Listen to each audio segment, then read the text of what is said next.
चीन अपनी हरकतों से बाज आने को तैयार नहीं।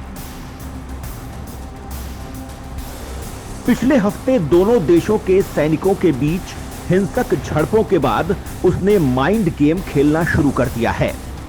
लद्दाख में लाइन ऑफ एक्चुअल कंट्रोल के बेहद पास चीनी हेलीकॉप्टर्स चक्कर काटते मिले। यह घटना उसी समय की है जब उत्तरी सिक्किम में भारत और चाइना के सैनिकों में टकराव हुआ था।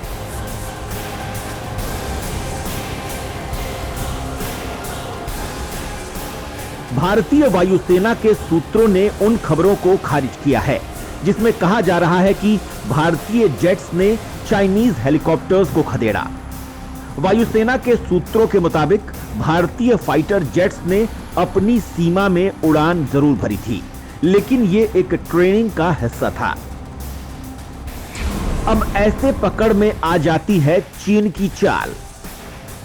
चीनी सेना के हेलीकॉप्टर्स कई बार भारतीय एयर स्पेस में घुस चुके हैं।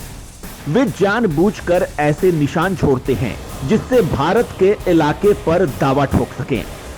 LAC के अलावा भारत चीन सीमा के कई हिस्से ऐसे हैं जहां कोई निश्चित बॉर्डर नहीं है।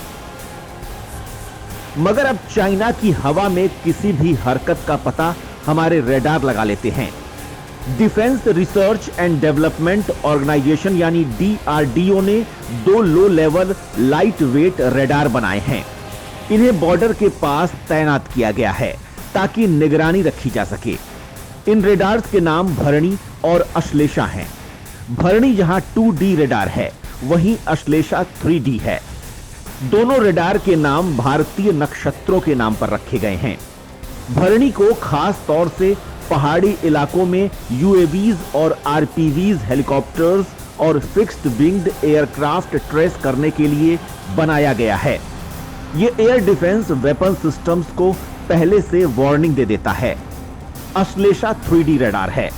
इसे मैदानी इलाकों से लेकर रेगिस्तान, पहाड़ की चोटियों तक पर तैनात किया जा सकता है।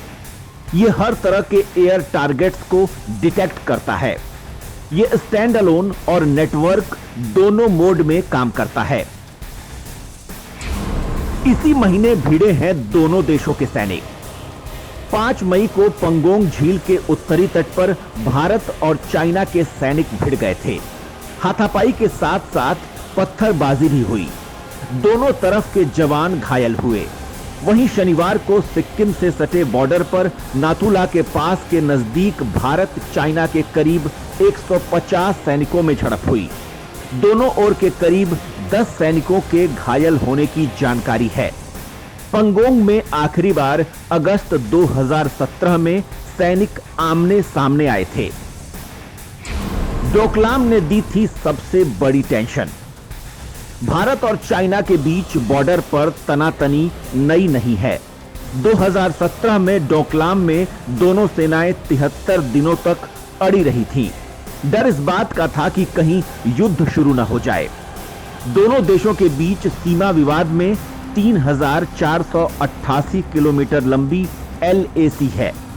दोनों देश शांति बनाए रखने की बात करते हैं, मगर चाइना अरुणाचल प्रदेश को दक्षिणी तिब्बत का हिस्सा बताकर उस पर कब्जा चाहता है। सिक्किम में भी कई जगह उसने भारतीय जमीन कब्जाने की कोशिश की है। लद्दाख में भी चाइना अपनी हरकतों से बाज नहीं आता है।